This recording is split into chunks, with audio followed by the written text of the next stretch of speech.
Hello everyone, आप लोग कैसे हैं? मुझे उम्मीद है आप लोग बहुत बेहतर होंगे। ये वीडियो है मेरी जीएसटी से रिलेटेड और जीएसटी में आज मैं आपको बताने जा रहा हूँ नया अपडेट आया है कल, जिसमें कहा गया है कि जो ऑटो पॉपुलेटेड डेटा जीएसटीआर 3 में आता था वो 1 जनवरी से ऑटो पॉपुलेटेड डेटा में कोई भी एडिट ना करने की हिदायत दी गई थी। जीएसटीआर 1 में जो भी आपने फिगर दी है वो ऑटो पॉपुलेटेड होकर आएगा, उसमें आप कोई भी चेंजेस नहीं कर सकते।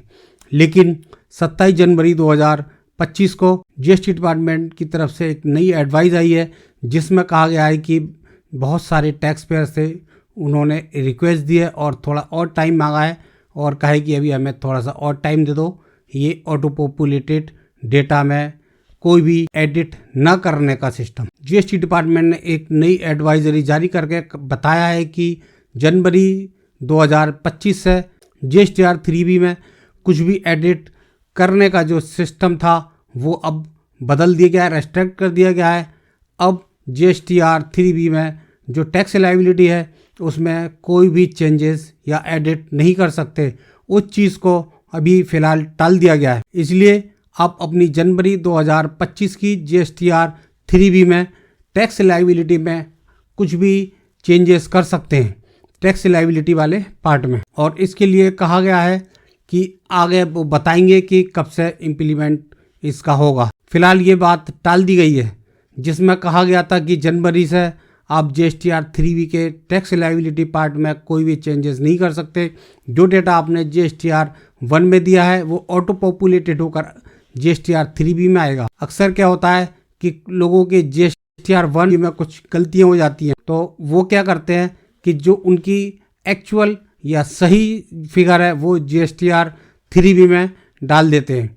तो उसमें क्या होता है, जीएसटीआर 1 और जीएसटीआर 3B में उसका जो डेटा होता है उसमें मिसमैच हो जाता है। इस वजह से जीएसटी डिपार्टमेंट ने ये नया सिस्टम लागू किया था कि कोई भी डेटा जो आपने जीएसटीआर 1 में डाला है वो जीएसटीआर 3B में ऑटो होकर आएगा और जीएसटीआर 3B में आप कोई भी चेंजेस नहीं कर सकते। ऑटो पॉपुलेटेड डेटा होगा जीएसटीआर 1 का। इसके रिगार्डिंग मैं आपको स्क्रीन पर दिखाता हूँ। जीएसटी डिपार्टमेंट ने जो एडवाइजरी जारी की है, ये देखिए यहाँ पर अटेंशन, ये देखिए hard locking of auto populated liability in GSTR 3B।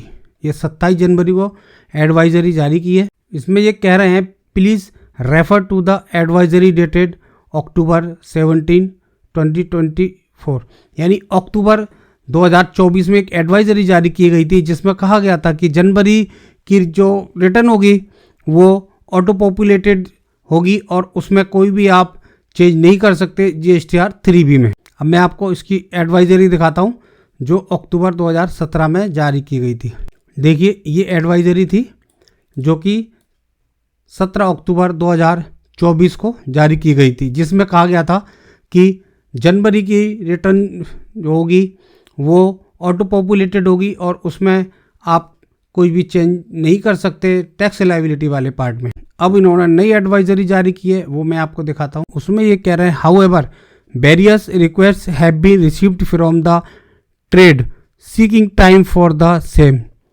However the decision of making non-editable of auto-populated liability in GSTR 3B is currently not being implemented from January tax period on the GST portal। तो देखिए ये मैंने आपको दिखा दिया कि GST department ने ये एडवाइजरी जारी की है कि अपनी GSTR 3B की रिटर्न में टैक्स लायबिलिटी में कुछ भी चेंजेस कर सकते हैं और जो जनवरी से न्यू इम्प्लीमेंट होना था वो अब टाल दिया गया है। उसके लिए जब नई एडवाइजरी जारी होगी तब से वो इम्प्लीमेंट होगा। फिलहाल इसको टाल दिया गया है। मैं फरजंद अली और आप देख रहे हैं मेरा channel tax cell by Farzand Ali. मैंने इस वीडियो में आपको जीएसटी से रिलेटेड एक नई अपडेट बताई और आपको समझ आ गई होगी और आपको ये मेरा वीडियो पसंद आया होगा। अगर मेरा वीडियो पसंद आया हो तो आप मेरे इस वीडियो को ज़्यादा से ज़्यादा लाइक कीजिएगा और लोगों तक पहुँचाइएगा कि ये नया अपडेट क्या आया है। और आपने अगर मेरे इस चैनल को अभी भी सब्सक्राइब नहीं किया है तो मेरे channel tax cell by Farzand Ali को ज़रूर सब्सक्राइब कीजिएगा।